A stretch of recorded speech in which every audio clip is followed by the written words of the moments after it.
బట్టతలతో బాధపడుతున్నారా? ఆధునితనమైన పద్ధతిలో hair transplantation చేయబడును. Face clinic, Hyderabad. నమస్తే, నేను విజయ్. బీజేపీ పెద్దలు అలాగే టీడీపీ జనసేన పార్టీకి సంబంధించినటువంటి నాయకుల చర్చలు సమర్థవంతంగా సఫలవంతంగా ముగిసాయి. అయితే ఇప్పుడు బీజేపీకి జనసేన వదులుకున్న ఆ 3 సీట్లు ఏంటి, ఆ 3 సీట్ల మీద ఇప్పుడు పెద్ద ఎత్తున ఏపీలో చర్చ నడుస్తుంది. దీనిపై విశ్లేషణ చేయడానికి మనతో పాటు Suman TV news chief editor Keshav గారు. నమస్తే కేశవ్ గారు. సో 24 నుంచి 21కి జనసేన దిగింది. ఆ వదులుకున్నటువంటి 3 స్థానాలు, బీజేపీకి ఇచ్చిన 3 స్థానాలు ఏంటి అనే దాని మీద ఇప్పుడు పెద్ద ఎత్తున చర్చ నడుస్తుంది. ఏంటంటారు అవి? అంటే వాస్తవానికి జనసేన పార్టీ 24 సీట్లు లెక్క చెప్పారు. 6 సీట్లకి అభ్యర్థులను కూడా ప్రకటించేశారు. అంటే ఇంకా 18 సీట్లు అనౌన్స్ చేస్తారని అందరూ ఆశించారు. ఇప్పుడు 3 సీట్లు తగ్గిపోయినటువంటి పరిస్థితి. ఆ 3 సీట్లు 3 ఎమ్మెల్యే సీట్లు తగ్గాయి, ఒక ఎంపీ సీట్. ఎంపీ సీట్ విషయంలో అనకాపల్లి నాగబాబు గారు పోటీ చేస్తారని అందరూ అనుకున్నారు. నాగబాబు గారికి ఇవ్వట్లేదంటే అసలు బీజేపీ కోటాలోకి వెళ్ళిపోయింది.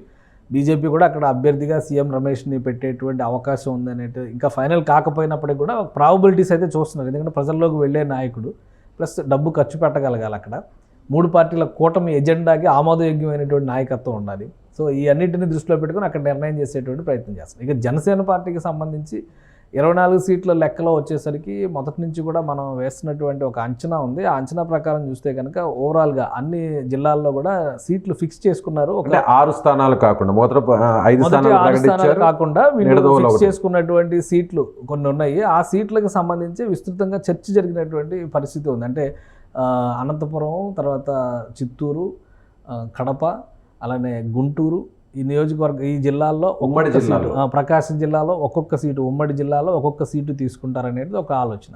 అలానే పశ్చిమ గోదావరి జిల్లాలో 6 సీట్లు తీసుకునే అవకాశం ఉందని చెప్పని ఒక అంచనా వేశారు. తర్వాత తూర్పుగోదావరి జిల్లాలో 4 సీట్లలో 5 సీట్లలో పోటీ చేసే అవకాశం ఉంది. అలానే ఉమ్మడి విశాఖ జిల్లాలో 4 సీట్లలో జనసేన పార్టీ బరిలో దిగుతుంది అనేటువంటి ఒక అంచనా వేశాం. ఇక విజయనగరం ఒక సీటు, శ్రీకాకుళం ఒక సీటు, అది కూడా ఫిక్స్ అయిపోయింది. విజయనగరం అయితే అనౌన్స్ చేశారు. శ్రీకాకుళం ఏది తీసుకుంటారనేది, శ్రీకాకుళం టౌన్ అని, పలాస అని ఇలా చర్చ జరుగుతూ ఉంది. సో ఇప్పుడున్న పరిస్థితుల్లో శ్రీకాకుళం బహుశా ముట్టుకునే అవకాశాలు తక్కువ కనిపిస్తున్నాయి. సో ఓవరాల్గా చూస్తే ఎక్కువ కాన్ఫ్లిక్ట్ అయ్యేటువంటి సీట్స్ కొన్ని ఉన్నాయి. మనం ఫస్ట్లో కూడా అనుకున్నాం. 2014 ఎలక్షన్స్లో బీజేపీ 13 నియోజకవర్గాల్లో పోటీ చేసింది. సో ఆ సీట్లను ఎక్కువ అడగడానికి స్కోప్ ఉంది. ప్లస్ అప్పుడు ఆ సమయంలో 4 సీట్లు బీజేపీ గెలిచింది. ఒకటి విశాఖ ఉత్తరం విష్ణుకుమార్ రాజు గెలిచారు. అలానే రాజమండ్రి అర్బన్ అక్కడ ఆకుల సత్యనారాయణ గారు గెలిచారు. కైకలూరు నుంచి కామినేని శ్రీనివాసరావు గారు గెలిచారు. అలానే 4వ సీటు వచ్చేసి పైడికొండల మాణిక్యాలరావు గారు తాడేపల్లిగూడెం నుంచి గెలిచారు.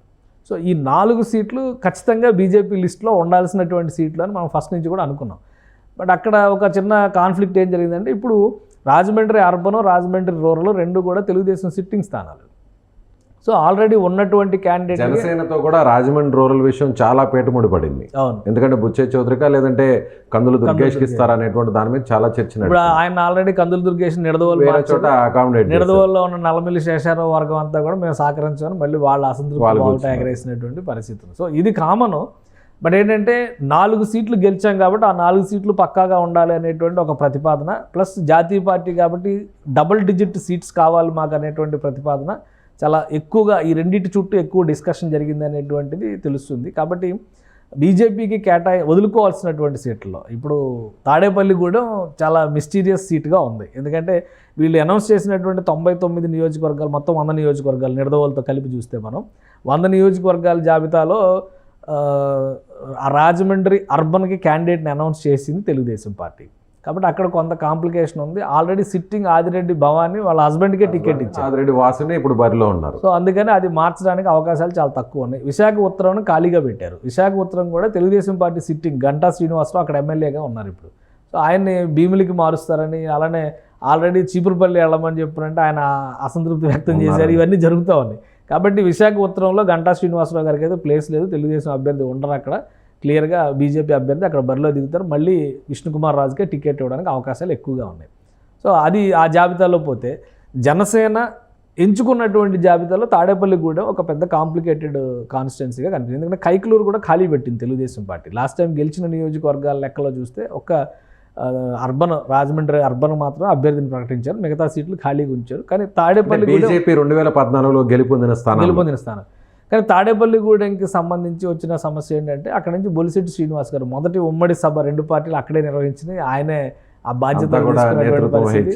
2019 ఎలక్షన్స్లో ఆయన పోటీ చేశారు, అక్కడ ఒక 30,000 పైన ఓట్లు దక్కించుకున్నటువంటి కీలకమైన నాయకులు ఆయన కూడా ఒకరు. తాడేపల్లిగూడెం మున్సిపల్ చైర్మన్గా కూడా పనిచేశారు గతంలో. కాబట్టి ఆయనకి ఇప్పుడు ఆ సీటు కొంత డైలమాలో పడింది. అయితే ఒక అడ్వాంటేజ్ ఉన్నటువంటి పాయింట్ ఏంటంటే అప్పుడు మాణిక్యాలరావు గారు గెలిచారు, కానీ మాణిక్యాలరావు గారు ఇప్పుడు ఆయన చనిపోయారు. కాబట్టి అక్కడ మరొక బలమైన అభ్యర్థిని బీజేపీ వెతుక్కునే ప్రయత్నాలు చేస్తుంది అనేది ఒక సమాచారం. తాడేపల్లిగూడెం ఇచ్చే పరిస్థితి లేదు అని జనసేన పార్టీ నుంచి ఒక ప్రతిపాదన పెట్టారు. అందుకని తాడేపల్లిగూడెంను మినహాయించినట్టుగా తెలుస్తుంది. సో జనసేన కోటాలోనే తాడేపల్లిగూడెం ఉండడానికి 99% అవకాశం ఉంది. ఇంకా 1% ఏమన్నా జరిగితే మనం చెప్పలేం. ఇప్పుడు వదులుకున్నటువంటి 3 నియోజకవర్గాల్లో ప్రధానంగా కనిపిస్తున్నటువంటి నియోజకవర్గం తిరుపతి అసెంబ్లీ నియోజకవర్గం. తిరుపతి అసెంబ్లీ ఒక దశలో తిరుపతి నుంచి పవన్ కళ్యాణ్ పోటీ చేస్తారన్న ప్రచారం కూడా నడిచింది. పవన్ కళ్యాణ్ రావాలనే ప్రతిపాదన చేశారు. స్థానికంగా పార్టీ ఉంది, క్యాడర్ ఉంది. 2009లో చిరంజీవి ఎమ్మెల్యేగా అక్కడి నుంచి గెలిచి రిప్రజెంట్ చేసినటువంటి హిస్టరీ ఉంది. ఇవన్నీ దృష్టిలో పెట్టుకొని తిరుపతి సీటు విషయంలో జనసేనకి కొంత సెంటిమెంట్గా అది తీసుకున్నటువంటి పరిస్థితి ఉంది. ఇప్పుడు ఉన్న పరిస్థితిలో తిరుపతి సీట్ని బీజేపీకి వదులుకోక తప్పని పరిస్థితి. సో తిరుపతి సీట్ అయితే ఖచ్చితంగా జనసేన వదిలేసుకున్నట్టే మనం భావించాలి. సో త్యాగం చేసింది అనుకోవాలి బీజేపీ. ఒక సీటు అది అయితే, రెండో సీటు అది కూడా చాలా కాంప్లికేటెడ్ దీని నుంచి వచ్చినటువంటి సీటే. అది విజయవాడ వెస్ట్ సీటు. విజయవాడలో 3 నియోజకవర్గాలు ఈస్ట్ సెంట్రల్ ఉన్నాయి. సెంట్రల్కి క్యాండిడేట్ని ఆల్రెడీ టీడీపీ అనౌన్స్ చేసింది. ఈస్ట్కి కూడా టీడీపీ క్యాండిడేట్ని అనౌన్స్ చేసింది. వెస్ట్ సీట్ ఎప్పుడు కూడా మిత్రపక్షాలకు ఇచ్చేటువంటి ఒక సంప్రదాయం ఉంది. గతంలో భారతీయ జనతా పార్టీ విజయవాడ సెంట్రల్గా ఇప్పుడు పిలుస్తున్నటువంటి సీటు అప్పట్లో విజయవాడ ఈస్ట్గా ఉండేది. అంటే 1999 ఎలక్షన్స్లో కోట శ్రీనివాసరావు గారు అక్కడి నుంచి ఎమ్మెల్యేగా బీజేపీ నుంచి పోటీ చేసి గెలుపొందారు ఆయన. సో కానీ తర్వాత మారినటువంటి పరిణామాల్లో డీలిమిటేషన్ తర్వాత 2009 తర్వాత 3 సీట్లుగా మారింది. విజయవాడ అసెంబ్లీ స్థానాలు 3గా మారినటువంటి నేపథ్యంలో 2014 ఎలక్షన్స్లో బీజేపీకి విజయవాడ వెస్ట్ సీటు టీడీపీ కేటాయించింది. సో అంటే కనకదుర్గమ్మ అమ్మవారి దేవాలయం ఉండే ప్రాంతంగా చెప్పుకుంటారు. అక్కడే మాజీ మంత్రి ఒక ఆయన ఇప్పుడు ఉన్నారు, వెల్లంపల్లి శ్రీనివాస్ దేవాలయం. ఆయనే బీజేపీ నుంచి అప్పుడు బీజేపీ అభ్యర్థిగా, ఎందుకంటే అక్కడ సామాజిక వర్గ సమీకరణాలు, అక్కడ మైనారిటీల ఓటింగ్ ఎక్కువ ఉంది, ప్లస్ అక్కడ ఆర్యవైశ్య సామాజిక వర్గానికి సంబంధించినటువంటి ఓటింగ్ ఉంది. తర్వాత కాపు ఓటింగ్ కూడా. ఆయన పీఆర్పీ నుంచి కూడా అక్కడ బరిలో పీఆర్పీ నుంచి పోటీ చేసి గెలిచాడు. 2009లో పీఆర్పీ నుంచి వెల్లంపల్లి శ్రీనివాస్ అక్కడి నుంచి పోటీ చేసి గెలిచాడు. 2014లో బీజేపీ అభ్యర్థిగా పోటీ చేసి ఓడిపోయాడు. 2017-18 వరకు బీజేపీలోనే ఉన్నారు. తర్వాత మళ్ళీ వైసీపీలోకి వచ్చి 2019 ఎలక్షన్స్లో వైసీపీ అభ్యర్థిగా పోటీ చేసి గెలిచాడు. ఇప్పుడు ఆయన్ని వైసీపీ విజయవాడ సెంట్రల్ కాన్స్టిట్యున్సీకి పంపించింది. సో ఇప్పుడు అక్కడ వైసీపీ కూడా అభ్యర్థి మైనారిటీకి ఇవ్వాలనేటువంటి ఒక ఆలోచన చేస్తున్నటువంటి పరిస్థితి ఉంది.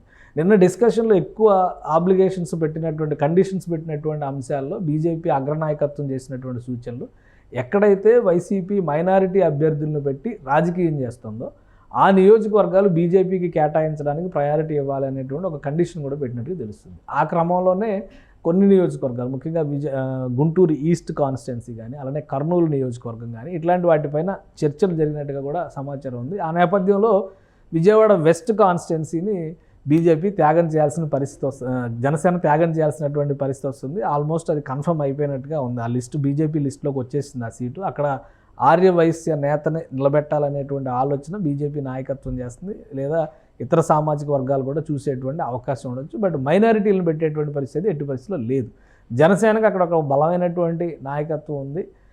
పోతిన మహేష్ గత 10 ఏళ్లుగా కూడా విజయవాడ వెస్ట్ కాన్స్టిట్యున్సీలో బలంగా వినిపిస్తున్నటువంటి పరిస్థితి ఉంది. కాబట్టి ఆయనకి లాస్ట్ టైం కూడా ఆయన 2014లో కూడా సీటు పోటీ చేస్తాయంత ప్రచారం జరిగింది. బట్ లేదు, అప్పుడు 2019లో పోటీ చేశారు, మంచి నంబరే వచ్చింది. బట్ ఇప్పుడు ఆయనకి సీటు దక్కేటువంటి అవకాశాలు అయితే కనిపించట్లేదు. కాబట్టి ఆ 2 సీట్లు జనసేన పార్టీ వదులుకున్నట్టుగానే మనం అర్థం చేసుకోవాల్సి ఉంటుంది. 3వ సీటుగా అనంతపురం అర్బన్ సీటు పైన డిస్కషన్ జరుగుతుంది. అంటే తాడేపల్లిగూడెం విషయంలో జనసేన పర్టికులర్గా ఉండినటువంటి నేపథ్యంలో రాయలసీమలో మరొక seat, Anantapuram urban seat BJP తీసుకునేటువంటి ప్రయత్నం చేస్తున్నట్టుగా ఒక సమాచారం ఉంది. అనంతపురం అర్బన్లో కనుక, అంటే ఈ మధ్యన కొంతమంది నాయకులు, జనసేన నాయకులు చేరారు, ఆ సీటు జనసేన లిస్టులో ఉందన్నది కూడా ప్రచారంలో బాగా జరిగినటువంటి పరిస్థితి. కాబట్టి ఆ సీటు కూడా జనసేన వదులుకోక తప్పని వాతావరణం ఉన్నట్టుగా తెలుస్తుంది.